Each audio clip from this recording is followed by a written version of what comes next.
Hello guys! Welcome back po ulit dito sa ating YouTube channel, The Home Beside It.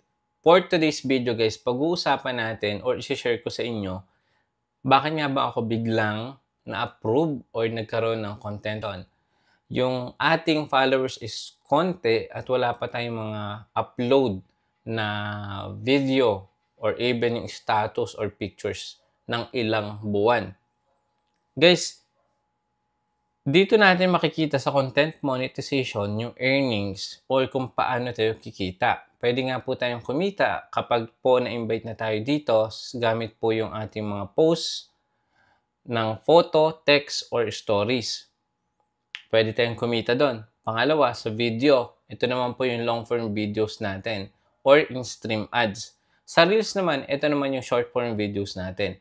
So guys, paano ako na-invite dito ng biglaan, out of nowhere lang, nung na-open ko yung account ko, and then chinek ko, nagulat ako guys, bigla na lang siyang nagkaroon ng content monetization. Before guys, ang dami kong mga copyrighted video content dito sa account na to. So before siya guys malak, ang ginawa ko is dinelete ko muna lahat ng mga posted video ko doon. At hinide ko yung mga private photos para walang makita yung mga followers ko. So, kahapon, nung binuksan ko siya, nagulat ako. After ko din ma-set up, nawala na din yung violation. So, ayun siya guys. And ang good news ngayon, kanina, pwede ko na din i-set up yung subscription. Hindi ko talaga alam guys kung bakit ganito yung way or invitation ni Facebook sa creator or paano ba nangyayari. So ngayon, magbabase tayo kung ano ba talaga yung sinabi ni Facebook or ano yung binigay sa ating guide kung paano tayo mai-invite dito. Actually, nag-create na ako ng mga separate video tungkol dito kung paano tayo ma-invite. So isa din sa ginawa ko, paano ako ma-invite is nilagay ko yung profile link ko na to doon sa send ng interest doon sa content monetization. Mapapansin nyo guys, no? Meron na tayong stars, ads on reels, and content monetization. Ang wala lang dito, in-stream ads. Nakakapagtaka, before kasi, ang susunod sa short form video is yung long form video. Pero wala na nga po siya. Dahil po, kung check natin sa ating setting, punta muna tayo dito. Later, isa-set up natin yung ating subscription para makita nyo din kung paano ba yung tamang pag-setup doon. Punta tayo guys muna dito sa creator support. Click natin to guys, monetization. I-click natin tong program eligibility. I-click natin tong ads on reels. Ayan. Guys, nakakalungkot na balita dahil nung last October 4, last year, 2024, hindi na po talaga tumatanggap si Facebook or yung monetization team ng invitation or application. Dahil dito na nga po sa bagong content monetization is pinag-isa na nga po yung tatlo. Ibig sabihin guys, no, ang way para ma-invite tayo sa content monetization is dapat monetize na tayo. Pag sinabi natin monetize, meron na tayong stars, meron na tayong ads on reels, or in-stream ads. Alin man sa tatlo na yon. Ibig sabihin, dahil na-invite kayo, meron na kayo before na followers, nakapag-create na din kayo ng mga video, or nakapag-upload na din kayo. So, possible, may naging na po yun na requirements. Kaya, na-monetize na din tayo dun sa old na monetization. Ngayon guys, dahil monetize na tayo, yun po yung mga sinisendan ni Facebook ngayon until 2025 ng invites. So wag po kayong malungkot dahil posible pa rin tayong magkaroon ng content monetization kahit pili lang ito. Okay? Pili lang talaga. Invite only. Pero ang kailangan talaga natin gawin guys is mag-send tayo ng interest kay Facebook. So basahin po muna natin to, no? As of October 4, we will no longer be accepting application for in-stream ads. Kasi nga, ang kapalit ng in-stream ads is yun ang content monetization kasi nandun na din siya.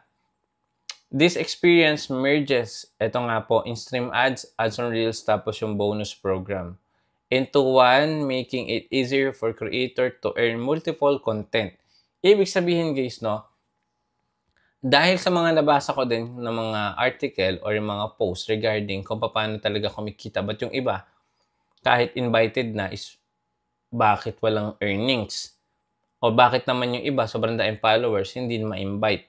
Hindi ko po sure talaga, pero siguro pili lang talaga or swertihan lang talaga yung nagkakaroon nito. Pero hindi ko naman sinasabi guys no, na ganun talaga siya. But again, magkaroon pa rin tayo guys ng healthy na page or profile. Dapat comply pa rin tayo sa content, partner, and community standard. So yun po yung ginawa ko sa page ko.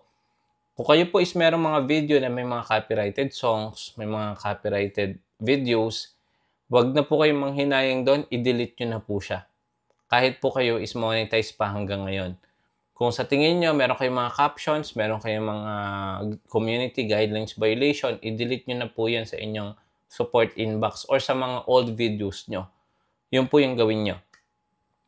So, makikita din natin dito guys sa ano na to, in-stream ads eligibility, nandito na din yung form kung saan nga po magsisend tayo ng interest. So, i-click lang po natin itong in this form. But, wait lang natin. We're sending invitations to join the Facebook Content Monetization Beta. And we'll continue to do in the following months. So, ibig sabihin, until this year, 2025, magkakaroon pa rin po ng mga invitation ng mga creators dito. So, hopefully guys, isa kayo doon. Kaya I suggest hanggang pang maaga, linisin nyo na po yung account nyo. I-delete nyo na yung may mga copyrighted audio, videos, para po bumalik po ulit yung healthy or yung visibility ng page nyo. For sure, kapag naging visible yung page nyo sa wider audience, matitrigger natin yung algorithm na pwede tayo magkaroon ng invitation na ganito. Okay? So, click natin to in this form. Pwede na ngayon tayo guys dito mag-send ng interest. So, ano nga ba yung ginawa ko? Nilagay ko lang yung aking active email number or Gmail account. Ayan. And then, nilagay ko din yung Facebook URL. So, madali lang yun. Alam ko, kaya nyo na i-copy. Kahit yan po, hindi nyo na i-copy, di ba? Ayan. Tapos, slash. Ayan. So, nilagay ko yung URL ko ng Facebook, pati yung isa. And then, kung meron pa kayong mga social media account like Instagram or other pages, so dito nyo ilagay. After po nyan, click nyo lang po itong let's do this.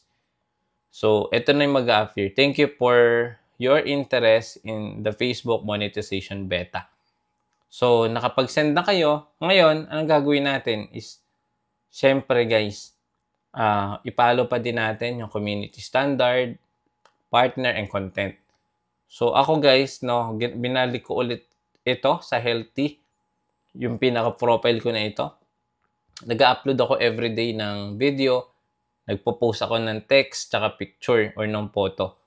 Para yung suggestion ni Facebook guys is ginagawa ko talaga. So, yun yung basehan ngayon. Per engagement po ang kitaan ngayon dito. Dahil po pinagsama na yung tatlo. Kapag pumababa po yung comments, bababa po yung number of shares o yung reactions, possible, expect na tayo na mababa din yung ma-generate na revenue. So, for now, guys, hoping ako na lahat tayo is ma-invite dito sa content monetization. And kapag na-invite kayo, guys, isipin nyo mabuti kung ano yung preferred niche nyo or topic nyo para makapag-build muna tayo ng audience. Kapag nakapag-build tayo ng audience, possible followers, dadami, and likes, comments, share, dadami din yan. So, wait nyo lang, guys. Huwag nating abusuhin yung mga features niyan. Kaya minsan nagkakaroon tayo ng unusual activities dahil din po sa ginagawa natin sa ating page. Na-overuse din natin yung features ni Facebook. So, siguro sa susunod, isi-set up ko itong subscription. So, ayon din dito sa subscription, ito lang yung criteria niya, oh. You follow Facebook Content Monetization Policy. Number 2, reside in eligible country. So, yun lang yun, guys. Sa susunod na video, explain ko din sa inyo